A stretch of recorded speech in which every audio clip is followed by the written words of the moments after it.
বাংলাদেশকে আমেরিকা বানাবেন, নাচুন আপনারা। বাংলাদেশি দাদারা না আসলে কলকাতার কিচ্ছু হবে না। ভারত যেখানটাতে আছে বুক উঁচু করে সেখানটাতেই থাকবে। এই ধরনের কথাগুলো আসলে সিনেমার টপিকেই মানায়, কিন্তু বাস্তবতা বলছে ভিন্ন কথা। খোঁজ খবর নিয়ে জানা গেছে কলকাতা সব ভোকা মরে যাবে, ধসে পড়েছে কলকাতার ব্যবসা। দম্ভ দেখিয়ে ভারত বাংলাদেশকে যে শিক্ষা দিতে চেয়েছিল, উল্টো তারাই শিক্ষা পেয়ে গেছে। নাকে খত দিয়ে এখন তারাই বাংলাদেশকে ডাকছে, কারণ কলকাতার অধিকাংশ ব্যবসায়ী বাংলাদেশি পর্যটকদের কেন্দ্র করে গড়ে উঠেছে। এখন তা মুখ থুবড়ে পড়েছে।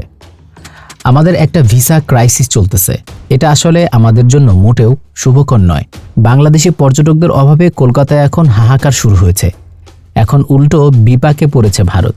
ভারতের ব্যবসায়ীদের এখন মাথায় হাত। কেনাকাটা, চিকিৎসা এবং পণ্য রপ্তানি করে ভারতের ব্যবসায়ীরা এতদিন দাপটের সাথে টিকে ছিল, এখন তারা হতাশাগ্রস্ত। খোদ ভারতের গণমাধ্যমই এমন কথা বলতেছে। পশ্চিমবঙ্গের জনপ্রিয় গণমাধ্যম প্রথম কলকাতা তাদের এক প্রতিবেদনে ব্যবসায়ীদের করুণ আর্তনাদের চিত্র তুলে ধরেছে। তারা বলছে, আমরা তো বাংলাদেশি কাস্টমারের উপরে নির্ভরশীল। বাংলাদেশি দাদা না আসলে না কলকাতা সব ভুকা মরে যাবে। আমাদের কাস্টমার কমে গেছে, মেইনলি আমরা তো বাংলাদেশি কাস্টমারের উপর নির্ভরশীল। হাসপাতালগুলো ফাঁকা, রোগী নেই, বেকার বসে আছে ডাক্তার এবং হসপিটালের মালিকরা। তারা আরও বলছেন, এভাবে চলতে থাকলে তাদের ব্যবসা গুটিয়ে ফেলতে হবে। চিকিৎসা করতে আসা রোগীরা না আসায় আবাসন খাতেও ধস নেমেছে। পথে বসেছে ব্যবসায়ীরা। ক্ষতির মুখে পড়ে এখন অনেক ব্যবসায়ীরা তাদের ব্যবসা গুটিয়ে ফেলেছে এবং অনাহারে অর্ধাহারে দিন কাটাচ্ছে। সবচেয়ে ক্ষতির মুখে আছে নিউ মার্কেটের ব্যবসায়ীরা। বাংলাদেশ থেকে হাসিনা চলে যাওয়ার পর মোদী সরকার বাংলাদেশের বিরুদ্ধে প্রতিনিয়ত যে প্রোপাগান্ডা দিয়ে বাংলাদেশের সাথে ভারতের জনগণের মধ্যে বিভেদের দেয়াল সৃষ্টি করেছে, সেটার প্রভাব পুরোপুরি গিয়ে পড়েছে ভারতীয় জনগণের উপর। দিল্লি প্রথমে ভেবেছিল তারা বাংলাদেশকে উড়িয়ে দেবে, কিন্তু ডক্টর ইউনূস যে মানের আন্তর্জাতিক ব্যক্তিত্ব, রাজনীতি এবং কূটকৌশলে যে তার ধারে কাছেও কেউ নেই, দেরিতে হলেও বুঝে গেছে দিল্লি কলকাতার এই অসহায়তার মাধ্যমেই। ভারত বুঝে গেছে ডক্টর ইউনূসের সাথে লড়াই করতে গেলে তাদের ক্ষতি হবে। তাই ভারত এখন রাষ্ট্রীয়ভাবেই বাংলাদেশের সাথে আগ বাড়িয়ে সুসম্পর্ক বজায় রাখার চেষ্টা করছে।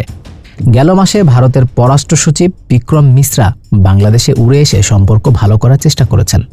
এক কথায় গায়ে পোরের সম্পর্ক ঠিক করতে চাইছে দিল্লি, আর এটা ভারতের কূটনীতিক পরাজয়ের শামিল। তারাই এখন গায়ে পোরে সম্পর্ক ভালো করতে চাইছে। ভারতের কূটনীতি যে এখন বাংলাদেশের কাছে ব্যর্থ হয়েছে, এটা প্রমাণিত। তাই বলা যায় ভারত বয়কট আন্দোলন সফল হয়েছে। এই আন্দোলনের কাছে কুপকাত হয়েছে মোদী সরকার। ব্যবসায়ী এবং কৃষকেরা তাদের এই অর্থনীতি ধসের কারণে মোদী প্রশাসন এবং উন্মাদ সাংবাদিক ময়ূককে দাবি করেছেন। বাংলাদেশ আলু পেঁয়াজ না কেনায় তাদের এখন মরণ দশা, আর এ কারণে মোদী সরকারের পতন এবং ময়ূকের শাস্তি দাবি করেছেন। তারা ক্ষোভে ময়ূকের বাড়িতে আগুন দিয়ে পুড়িয়ে দিয়েছে। আরেকটা মজার ব্যাপার হলো, শাস্তির জন্য এই উন্মাদ সাংবাদিকের বাড়ি পাবলিক টয়লেট বানানোর দাবি হচ্ছে। আরেকটা বিষয় জানেন কি? ভারতের সর্বোচ্চ রেমিটেন্স আয় হতো যার পরিমাণ 16 বিলিয়ন বা 16 কোটি ডলার, যা ভারতের গড় আয়ের একটা বড় অংশ। তাই বলা যায় বাংলাদেশের সাথে শত্রুতা বাড়িয়ে ভারত নিজের পায়ে নিজেই কুড়াল মেরেছে। N24 বাজের সাথেই থাকুন। ধন্যবাদ।